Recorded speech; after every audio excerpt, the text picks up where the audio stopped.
자, 그 다음에 아까 이제 그 소득 6가지 중에 비과세 소득과 분리과세 소득이 있다 그랬죠. 비과세 소득은 아예 소득으로 그냥 잡히기는 잡히지만 비과세니까 아예 종합소득금에 안 들어가겠죠. 그리고 이제 분리과세되는 소득도 이제 정확하게 할 것이냐 말 것이냐 선택할 수도 있고 아예 무조건 분리과세가 되는 것이 있고요. 그다음에 뭐 무조건 종합과세 되는 것도 있습니다. 그런 것들을 좀 약간 살펴보고자 합니다. 자, 비과소득은 이제 사업소득 비과세, 근로소득 비과세 이런 것들이 있는데요. 사업소득은 자, 여러 가지가 있습니다. 한 개의 주택을 소유하는 자의 주택임대소득. 주택이 한 개 있으면요. 9억 원 이하의 주택을 갖고 있는 분이 많은 전세에 살고 임대를 줬다. 거기서 나온 소득은 전액 비과세다라는 것이고요. 농작물 같은 거요. 이런 것들은 다 비과세다라는 것이고 비과세 근로소득은 이제 근로소득자들 비과세죠. 자가차량 운전 보조금이라든가 식대라든가 뭐 이런 것들이죠. 뭐 출산 보육수당이라든가 그다음에 뭐 장애로 해서 받는 그다음에 뭐 사망으로 해서 받는 급여 이런 것들은 다 비과세가 된다라는 것들이고요. 대학생이 근로를 대가로 지급받는 근로장학금이요. 그것도 비과세가 된다. 그다음에 북한이나 국외에서 근로를 제공하고 받는 소득이라든가 생산직 근로자 등의 야간 근로수당 이런 것들이 비과세로 들어가는 것이고요. 그다음에 비과세 연금소득, 비과세 기타소득이 있습니다. 연금소득 중에서도 비과세가 있는데요. 이런 이제 뭐 사망을 했거나 아니면 장애를 입었거나 뭐 그래서 지금 받는 것들은 거의 다 비과세로 들어가죠. 네, 산업재해보상법에 받는 것들 이런 것들은 비과세로 들어가고요. 네, 이거는 뭐 어차피 세금이 부과가 되지 않으니까. 비과세 기타 소득도 여러 가지가 있습니다. 네. 직무발명보상금으로서 뭐 500만 원 이하의 금액이라든가 뭐 국군 포로가 받는 것이라든가 뭐 이런 것들이요. 이런 것들 이제 비과세 기타 소득으로 들어간다라는 것들이고요. 기타 비과세는 이제 신탁이 같은 기타 비과세로 들어갑니다. 그다음에 분리과세는 자 분리과세는 뭡니까? 일단 과세는 합니다. 과세는 하지만 이제 종합과세, 종합소득으로 넣을 거냐 말 거냐 이것이죠 지금요. 네. 그래서 분리과세 소득은 지금 이자소득과 배당소득도 분리과세가 됩니다. 자 어떤 것들이 있느냐?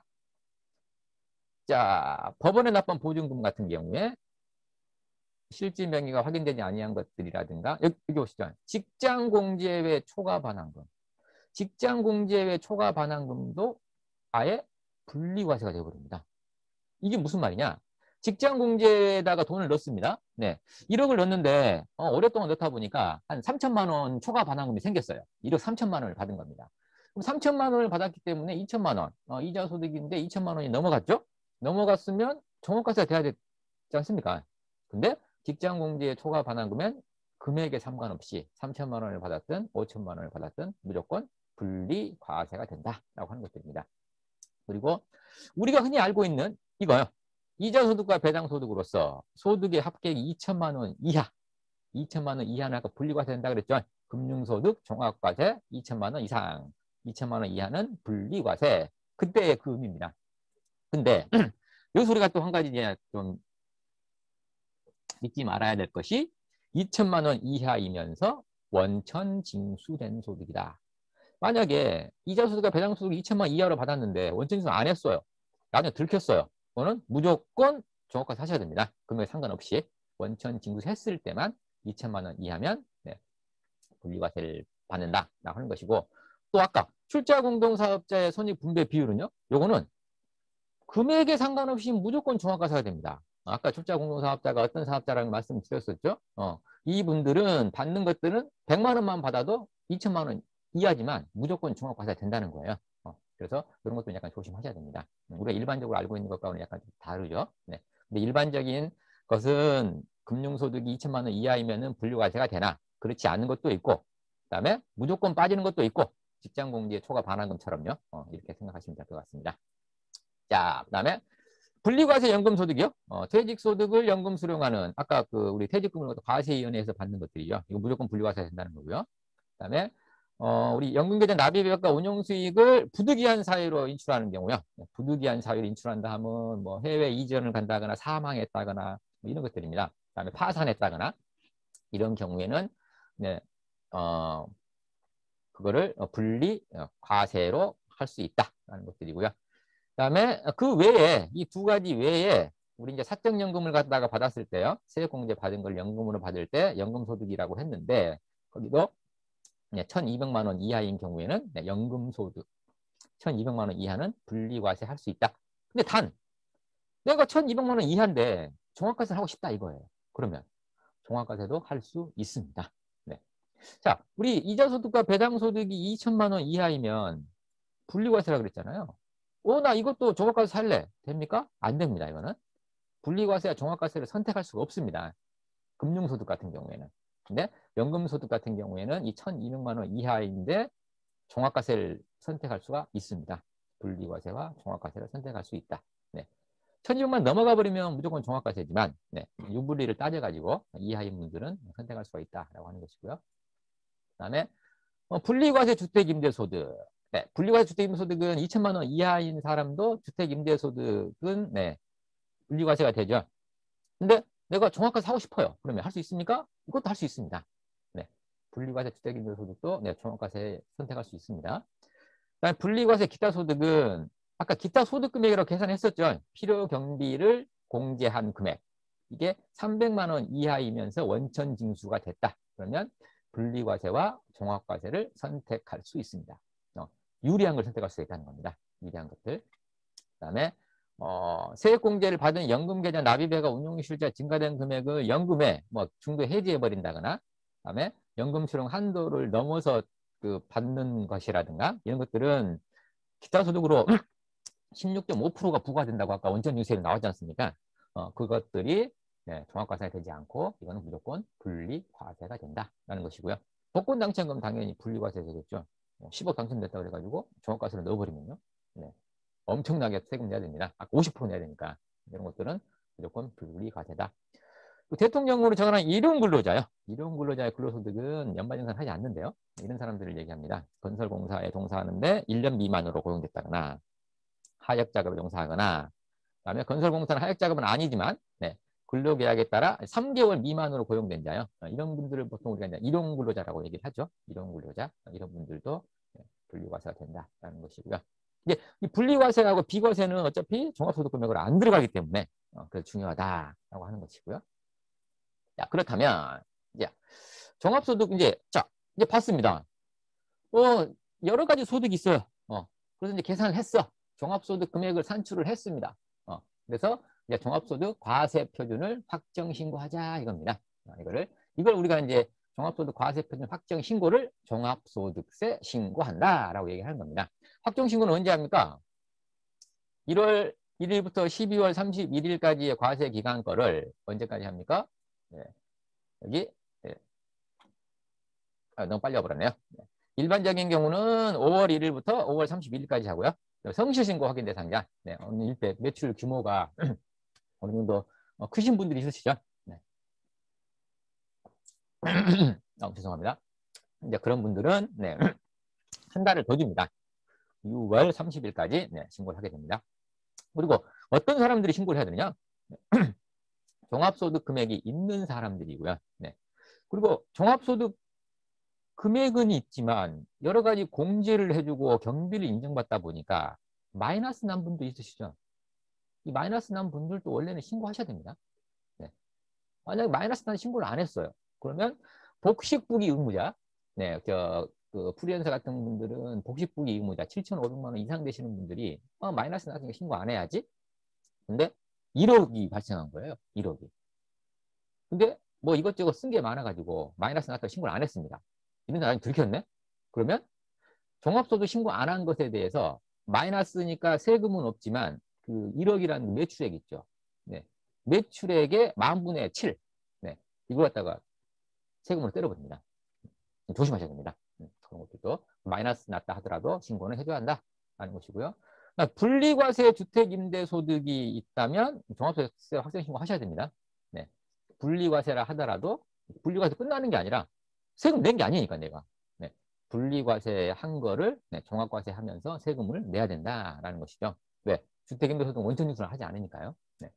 그다음에 아까 계약의 위약으로 받는 위약금이 있죠. 이런 것들도 원천징수를 갖다가 해야 된다고 했죠. 원천징수를 하되 이런 것들도 종합소득 신고를 하셔야만 합니다. 그 다음에 안 해도 되는 경우가 있습니다. 근로소득만 있다거나 퇴직소득만 있다거나 연금소득만 있다거나 그다음에 원천징수되는 사업소득으로서 연말정산을 할 수 있는 사업자들이 세 사람 있다고 그랬습니다. 아까 사업소득자 중에. 네, 그런 분들이 직전과세기간이라고 하면 뭡니까? 2000년도 거를 신고하려면 직전이니까 2019년도 거 소득이 되겠네요. 네, 그 금액이 7,500만 원 미만인 네, 원천징수되는 사업소득 이 사람들이 보험 설계사라든가 방문 판매원, 음료 배달원은 네, 연말정산을 하기 때문에 이걸로 가름할 수 있다라고 하는 겁니다. 단, 이 세 사람이라 하더라도 이 소득 위에 다른 소득이 있어요. 그러면 연말정산을 했다 하더라도 네, 예, 종합소득 과세표 확정신고를 하셔야 돼요. 종합소득 신고를 하셔야 됩니다. 근데 요 소득만 있어서 연말정산을 끝났다. 그러면 별도로 할 필요는 없다라고 하는 것이고요. 그다음에 정개인 소득만 있다거나 그다음에 근로소득하고 퇴직소득이 있으면 아까 안 한다 그랬죠? 네. 그다음에 퇴직소득하고 공적연금. 퇴직소득은 분류과세니까 네, 요것만 있다. 안 해도 되고요. 요건 뭐 위에 거 읽어보시면 뭐 그대로 될 거고요. 마찬가지. 네. 그다음에 분리과세나 분리과세, 이자 배당, 뭐 연금, 기타 분리과세만 있다 그러면 네, 안 해도 됩니다. 근데 단 원천징수를 안 했다면 해야 된다는 겁니다. 분리과세 소득이라 하더라도 원천징수가 안 됐다면 해야 된다. 꼭 원천징수 해야 되겠죠? 그래서 원천징수가 굉장히 중요한 개념입니다. 네, 그냥 국가에서 알겠어? 안 해도? 아닙니다. 요즘에 다 알기 때문에 이건 조심하셔야 될 것 같고요. 그다음에 이제 위에서부터 네, 이런 소득으로서 이제 뭐 분리과세 소득만 있다 그러면 이제 안 해도 된다 이거죠. 그래서 이걸 보고서 우리가 종합과세를 내가 해야 되나 말아야 되나 라는 것들을 판단을 해야만 합니다. 무조건 여러 가지 소득이 있으면 무조건 종합과세를 하자. 네, 해야 된다라고 생각하시면 될 것 같고요. 자, 그다음에 자 이제 확정신고 예외. 아까 확정신고를 안 해도 되는 사업자가 있었죠. 네, 연말정산을 하는 그 보험 설계사, 방문 판매원 이런 분들이요. 네, 이런 분들은 이 사업소득세에 대해서 연말정산을 한다 그랬습니다. 연말정산을 하게 되는데 이 세 사람은 굉장히 이제 중요한 개념이 있습니다. 왜? 연말정산을 한 금액을 종합소득세 신고할 때 그대로 인정해 줍니다. 네. 이따가 뭐 간편장부 대상자 다음에 그 단순 경비율 적용 대상자가 금액이 2,400만 원 이하인 분들만 되는데 2,400을 넘었다 하더라도 단순 경비율 인정을 해준다거나 라는 것이 있습니다. 그 세 가지 사업자한테는 특별히 좀 그 혜택을 주는 것 같습니다. 네, 혜택을 주는 것 같은데 이번에 뭐 말이냐? 자, 연말정산 사업 소득이 있고요. 자, 언제 해야 되며 방법은 어떻게 되는지 알아보면 자, 일단 원천 징수되는 사업소득 아까 그 보험 설계사 방문 판매원 우유 배달원 이 세 사람들이 받는 소득이으로써 이 사람들이 받는 이 세 가지 소득은 연말정산을 할 수 있다라는 것입니다. 아까는 뭐 간단히 써놨는데 이거 이제 세법상에 나와 있는 그 문구를 그대로 좀 써봤습니다. 뭐 언제까지 해야 되느냐? 네, 2월분 사업소득을 지급할 때 연말정산을 하게 됩니다. 하게 되고 그다음에 이제 지급명세서를 제출하겠죠. 아까 처음에 봤던 그런 것들. 그다음에 이제 중도에 만약에 뭐 보험 설계사를 중도에 그만뒀다라고 하면은 뭐 이 중도에 그만둔 달에 그 소득을 지급받을 때 연말정산을 하게 됩니다. 그리고 연말정산 방법이 중요합니다. 뭐 연말정산을 하게 될 텐데 사업소득이니까 필요경비를 인정해줘야 될 거 아닙니까? 그 필요경비를 인정을 해줄 때 어떤 걸 인정해 주느냐? 여기 이 간편장부 대상자가 받는 것이 7,500만 원이거든요. 7,500만 원 이하. 7,500만 원 이하인 사람들은 이 단순 경비율로 네, 할 수 있다라고 하는 겁니다. 단순 경비율로. 네. 왜냐하면 단순 경비를 갖다가 지금 그 적용받을 수 있는 사업자가 우리 프리랜서 같은 경우에는 2,400만 원 이하인 사업자거든요. 직전 연도 소득이. 근데 이 세 사람, 이 세 가지 업종만큼은 단순 경비율로 연말정산을 해줄게라고 하는 것입니다. 물론 뭐 4천만 원 이상은 단순 경비율 중에서도 뭐 기본율을 적용을 하고 4천만 원 이상 되면은 뭐 초과율을 적용하고 이런 것도 이따 한번 보겠습니다만 일단은 단순 경비율을 적용한다. 그리고 이 연말정산을 했으면 이 연말정산 사업소득이 있는 자가 종합소득세 확정신고를 해준다 이겁니다. 그럴 경우에는 이 위에 계산한 금액, 단순 경비율로 계산한 금액을 소득 금액으로 인정받을 수 있다라고 하는 것입니다. 그래서 이 세 사람 업종에 대해서는 좀 많은 혜택을 주고 있다고 생각이 좀 드네요.